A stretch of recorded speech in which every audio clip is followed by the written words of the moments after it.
Hello, I'm Bruce Lorincz, and this show is called Bruce on the Loose. And I go ahead and talk to a lot of people in the Wadsworth community, and the show does enlighten and inform people about various topics in our area.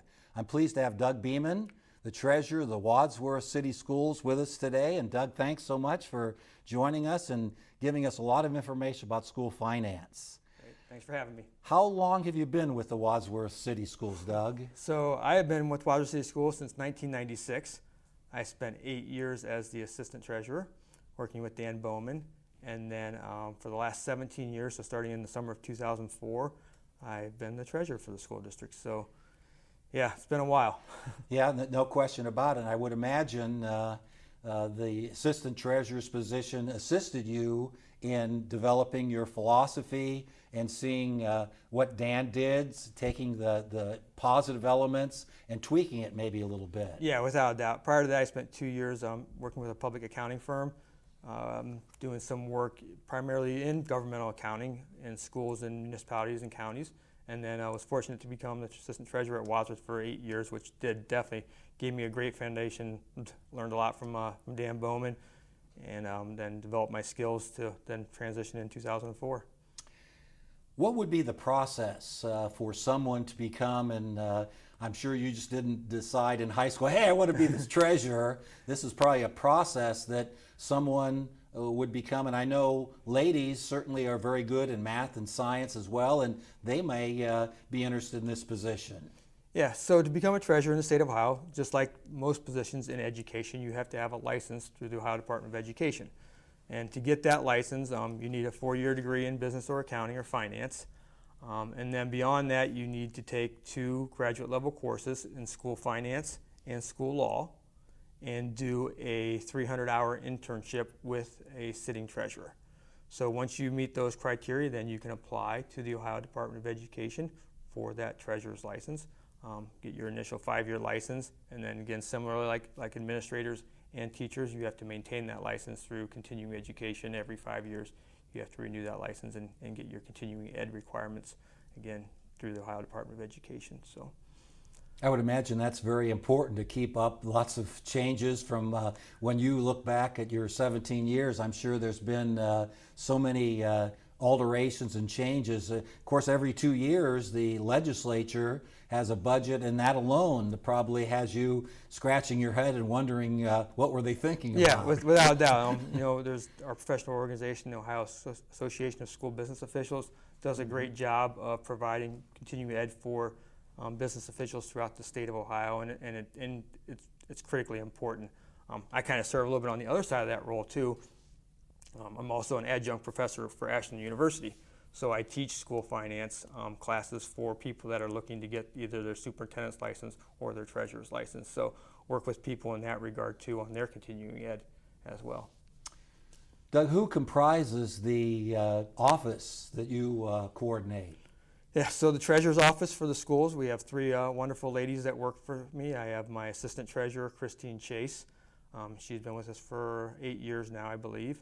And then we have a payroll supervisor that handles all of the payroll and fringe benefit aspect of the school district for our over 500 and some employees, as well as substitutes. That's Jill Peterson. She's been with us, I think, probably about 6 years. And then Cheryl Harris is my administrative assistant. And she's been with us, almost my whole career as treasurer. Barb Farrar was there for a few years, and then Cheryl's probably been there, I'm guessing, 13 years or so now. And she kind of keeps us all in line in the office. It's really important to collaborate and work in harmony. Yeah, we've got a great group right now. We all are on the same page. We communicate well, and it takes a lot too. We spend $70 million a year, and it takes the 4 of us to do that, but we work very well together and very cohesive. I'm very proud of the team that we've developed in the office and the way we get along and can collaborate. I think I heard you right. Did you say $70 million? Yeah. Okay. So we just finished our fiscal year on June 30th, a couple days ago, and yeah, our total spend for all funds was over $70 million this past year. I'm sure having that much outlays, you need to have sources of income. Where does Wadsworth City Schools get the majority of its finances? Yeah, so 3 primary revenue sources for us. Within the general fund, which is our normal operating budget, where the majority of our people are paid and the majority of our expenses, of that 70 million, about 50 million of it is within the general fund. And the two primary sources there are local property taxes, so that's about 50% of our revenue, and then state aid's about 45%, and then other sources makes up the other. But the other sources could be, fees and fines, to activity assessment fees, to interest income, all those types of things that we have available to us as well. But primarily local property taxes, commercial, public utility, personal property taxes, and then state aid. And then we also have, outside of the general fund, grants. So we receive numerous federal grants and state grants that also supplement what we do. I think Medina County is unique in the fact that it does have the sales tax that is allocated for all the schools in Medina County. And what is that? How much is that, and what is that spent for? Yeah, so Medina County sales tax is a wonderful thing. We're the only county in the state of Ohio that has a sales tax that goes to benefit schools. Passed, I think, back in like 2007 or 8, somewhere in there.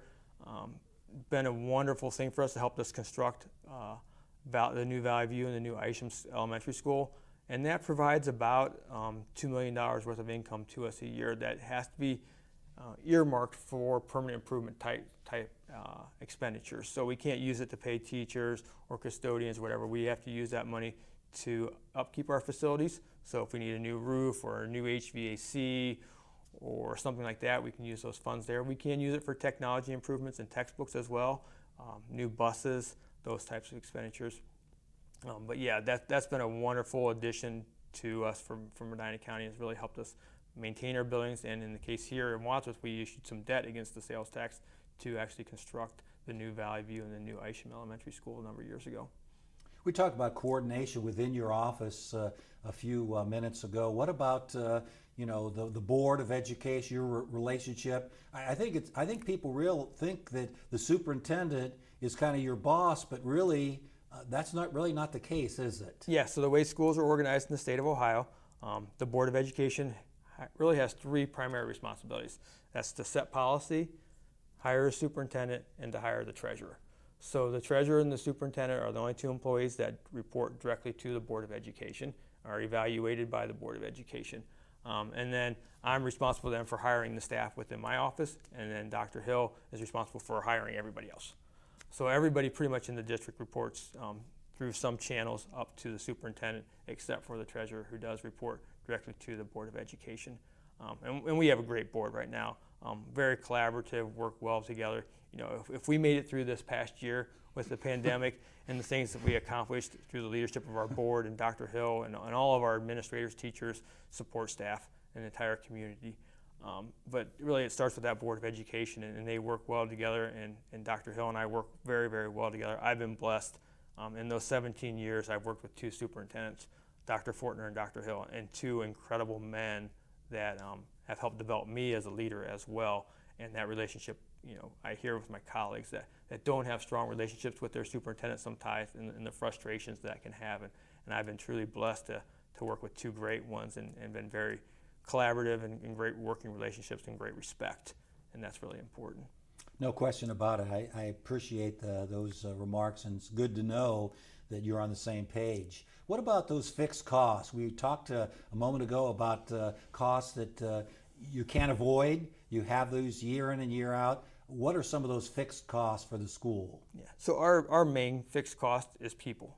So in the private industry world and manufacturing world, they produce widgets. We don't produce anything. We educate students. That's our primary goal, and it takes people to educate students. So we spend over 80% of our operating money on personnel, between benefits and wages, and that's the way it is throughout most of education, and that's what it takes to do that. In the private sector, that business model may not work, but in education it does. So our primary fixed cost, without a doubt, is personnel. But we have a lot of additional costs beyond that. Our next highest cost area would be what we call purchase services, which is when we have to pay someone to do something for us, maybe. So all of our contracts for IT that we have, or with the Medina County ESC for additional services that we may not be able to provide, such as occupational therapy or physical therapy. in all those items. But again, coming back to the primary focus of what we do is educating students, and it takes people to do that, and that's where our primary expense is.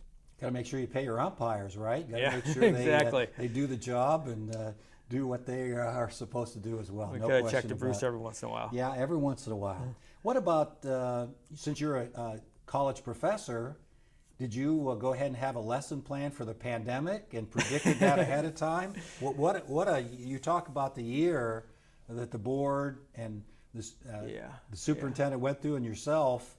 What impact did that have on the finances of the district? Yeah, so obviously nobody could have predicted this a couple of years ago, but we certainly learned a lot from it, and incredibly proud of the way that Wadsworth City Schools made their way through the pandemic with providing in-person instruction every day, except for those 2.5 weeks between Thanksgiving and the holiday break. So, last year at this time we were working very hard with a series of committees to really come up with a plan on how we could reopen schools in the fall, and did that, I think, very successfully. We had our bumps along the way with students being quarantined and students that did test positive and what have you, but for the most part, to get through this year the way we did, when you look at how many other schools throughout the nation are still dealing with that. So, but from a financial side, the pandemic did have a huge impact on the Wadsworth City Schools. We hired additional custodians in the fall to help with sanitizing in the evening. Our Bear Cub program, which is our before and after school program for K-6 students, typically operates in 2 buildings. We didn't want to mix kids after school, so we operated that in every building, which led to a lot of increased staffing to be able to do that. And then the things that aren't noticed is just the way people refocus. So, and go back to those fixed costs of the people that we do have, their focuses became different this past year, and maybe didn't focus on the things that we had focused on in the past, but we needed to focus on right now to make sure we provided a safe environment for our students and our staff. And those things all cost money, those things that were not projected to be in the budget. And then on top of that, on May 5th of 2020, the governor made a major announcement of cutting $320 million to K-12 education for Wadsworth City Schools. That was about $900,000 in fiscal year 20, and another $900,000, so $1.8 million over the course of 2 years that was reduced from our state aid. Fortunately, in January this past year, he did reinstate about $500,000 of that, so our cut was 1.3. And fortunately, we received several rounds of stimulus money from the federal government that have been able to use to help offset some of those, not only that lost revenue from our state aid, but really to offset the additional costs we had associated with dealing with the pandemic, whether it was those additional staffing, whether it was staff that was off on Family First Coronavirus Response Act leave, all the additional signing, all the additional cleaning materials, the sanitation stations, all of those things that we did to help provide a safe environment and be able to have all-day instruction every day for our students this past year. So it's definitely been a whirlwind of the year. I hope the majority of it's behind us now as we reopen here in the upcoming fall. But again, incredibly proud of how we made it way through it. Learned a lot this past year, things I never thought I'd have to deal with. But I'm proud to say that with that federal stimulus money and all the things that we did, that we're coming out of the pandemic from a financial standpoint really similar to how we were when we went into the pandemic. So that's quite an accomplishment, and thankful for those additional resources that were provided. Would you tell your students at Ashland to kind of anticipate the unanticipated events and kind of maybe have a rainy day fun and kind of look forward to things that aren't predictable? Yeah, so I finally had my first in-person class about 2 weeks ago in Columbus on a Saturday. For the past year, everything's been online with Ashland. And we did talk about that a little bit on how you can deal and work your way through those things. Another just interesting thing, our former employee here, Jen Knapp, is now the treasurer at Buckeye Local Schools, and I was her mentor. And she, multiple times during the pandemic, she's like, "You didn't tell me about this, you didn't tell me about this." And I would say, "Sorry, Jen, I'm sorry, when you went to Buckeye 3 or 4 years ago, I didn't know a pandemic was coming." So yeah, it's definitely been interesting. What about, noticed on the news the other day that some districts were worried that some of the students that they had formerly were not coming back. They were either going to parochial schools or charter schools. And how is Wadsworth doing with its enrollment, do you believe? Yeah, so overall, our enrollment has been fairly steady to declining a little bit. So we have not been in that growth mode that we were back in, late 90s, early 2000s when we were growing a lot. We've been relatively steady to declining. Not as much losing to the online charter schools. That stays pretty steady. This past year, we felt we had a need to offer what we ended up calling Wadsworth Wired, which allowed our kids that did want to remain at home, that didn't feel safe coming to school, to be educated in that online environment with our teachers and our curriculum. And the reason we did that was, one, we felt that was the best thing for our students to stay with our teachers and our curriculum, but also because of that online charter issue.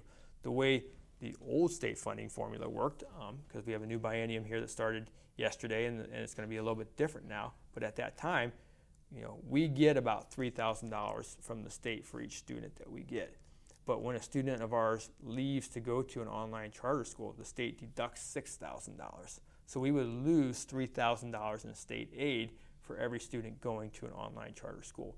So that was another reason that we wanted to offer that online school. We had nearly 1,000 students in the Wadsworth Wired program. If those students had all gone to an online charter school and taken $3,000 with us, that would have been a major revenue hit to us.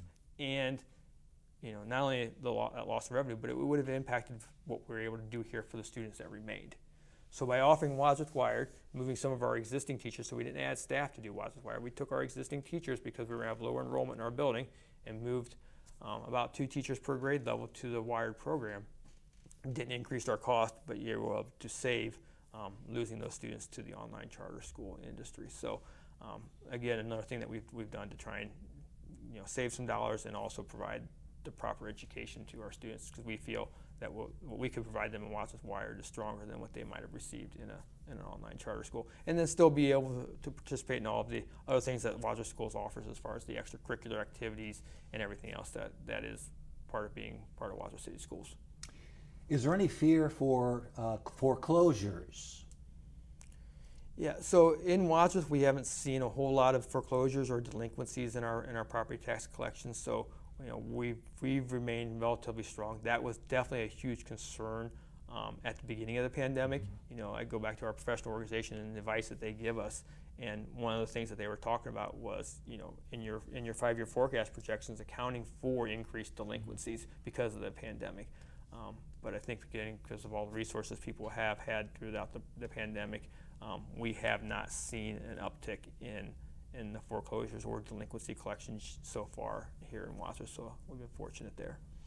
Let's shift gears for a minute, Doug, and talk about potential new building in the Wadsworth City Schools. CIS, 5th and 6th grade building. Has the district purchased land for that facility? Yeah, so the district is looking to replace the current Central Intermediate School building. Obviously very fond to you and your days there. Very much so. I think it was 2 weeks ago now, the board did pass a resolution to purchase, and we have settled, I think on June 22nd, we actually settled on the purchase of land east of the high school entrance on Broad Street. So if you're coming in the entrance of Broad Street to the left, you'll see there's 2 houses, and then there's a vacant land, and then there's the old Schaefer farmhouse. So that vacant piece of property the school has owned for a number of years. It was actually the construction drive when we built the new high school. There was a road that went in there, a temporary road, so we own that, and we have agreed to, or we have now purchased those first 2 homes, as well as the old Schaefer farmhouse. So the board is in the process of passing resolutions. There's 3 resolutions they need to process to put an initiative on the ballot this November. They've passed the first one, and they'll pass the next 2 here in July. And if we are successful with that bond issue in November, then the plan is for the new intermediate school to be constructed on that site out there between what is Grizzly Way and Broad Street.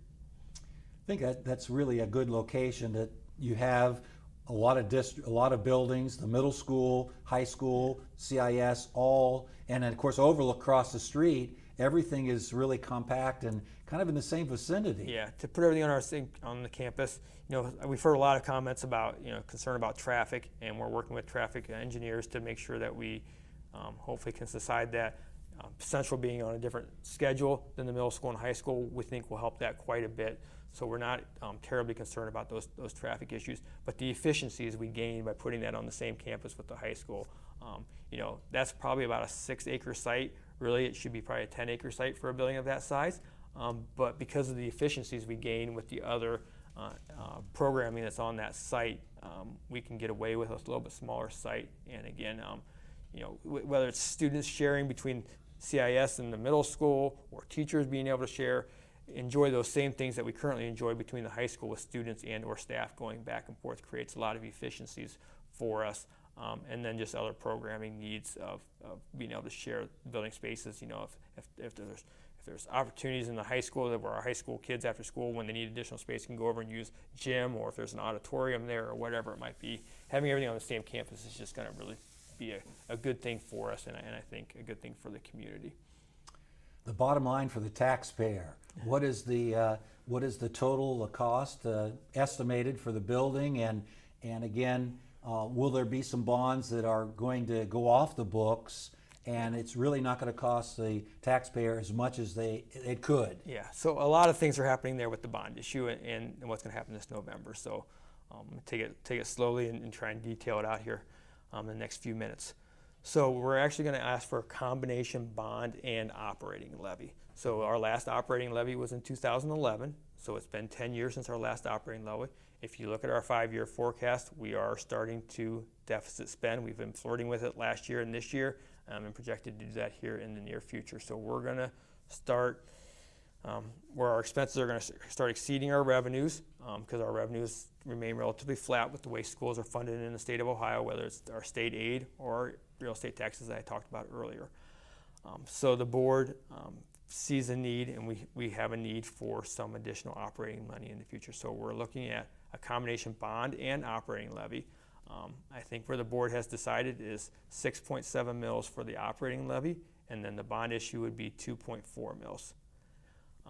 However, we also have for the bond issue for the construction of the middle school in Lincoln and Franklin that was passed in 1997 is currently collecting 3.2 mils. So I was throwing a lot of numbers at you here right now. The bottom line is, when you add everything up, the net increase for the bond and operating levy would be 5.9 mils. So that's where our whole campaign will focus around, a net increase of 5.9 mils, which is really in line. If you look back at what it was 4.9 mils alone just for the high school and the elementary schools. Our last operating levy was 5.9 mils alone. So this levy is going to be the first operating levy in 10 years, which is kind of amazing in itself. Yeah, usually those school districts go, if they go 5 or 6 years, so that's kind of a blessing. Exactly. So if you look back at our history, it's about every 5 to 7 years. We've never gone, in the last 30 years, we've never gone more than 7 years. So if you look at our history of when we've needed a new operating levy, combine that with the fact that this is you're going to get a bond, a new building, and operating for the first time in 10 years, with the success that we've had, we really feel that we have a good message to share with our community and hopefully garner their support. And the millage rate of 5.9 mils net really is not any different than what, I think our last operating levy was around 5.9, our last bond issue was 4.9. You're getting both of those together for a net increase of 5.9 mils. So you'll be hearing much more about that here. We'll get a levy committee probably started here in mid-August to campaign during that time, September, October, leading up to the November 2nd election. And it seems like there's all sorts of building going on in Wadsworth. That is not going to go up. The 5.9 will never, in its duration, go up. Is that correct? Yeah, it'll actually, the way school funding works with House Bill 920 and everything else in the state of Ohio, we could do a 2-hour show on House Bill 920. Right. But yeah, that 5.9 mils would always be 5.9 or less. Just as an example, I mentioned that bond issue that's going off for the construction of the middle school and high school is only collecting 3.2 mils. That was a 4-point-something mil levy when it was originally passed to construct those buildings. So the millage rates actually go down over time. So, yeah. Doug, are you optimistic with the biennium just being passed, as you mentioned just the other day?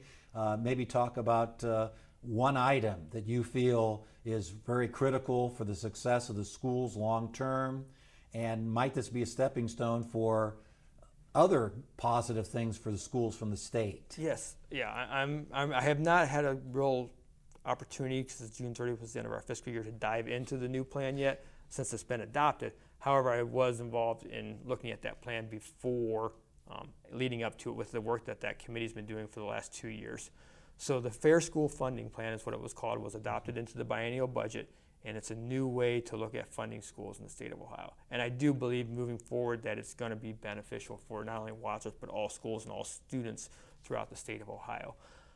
The basic premise of it, to simplify it to the lowest level, is the current way we fund schools in the state of Ohio is we basically take this per pupil amount, which is $6,020, times the number of kids you have, times this magical thing called the state share index, which we won't get into that. But for what that means for Wadsworth, as I mentioned before, we get about $3,000 per kid. I don't know if we're going to get a ton more money under the new formula, but the real basis of the change is that we have a funding formula before where that $6,000 was an arbitrary number set by the state legislature. There was no basic data behind it. The new funding formula has data behind it on what it takes to educate a student in the state of Ohio. And that's the real change and the real fundamental change that's going to be good for schools moving forward. It sounds like it is a kind of a bedrock to begin, and many new things coming up if the legislature will continue to take this. It's for the next 2 years, so hopefully it really works and we move forward with it.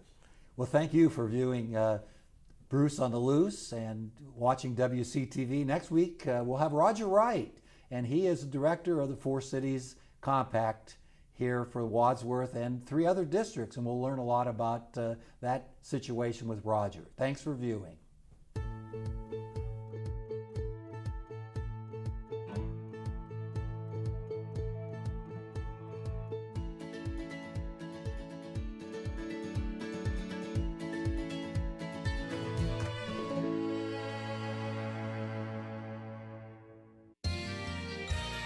You are watching WCTV, Wadsworth Community Television.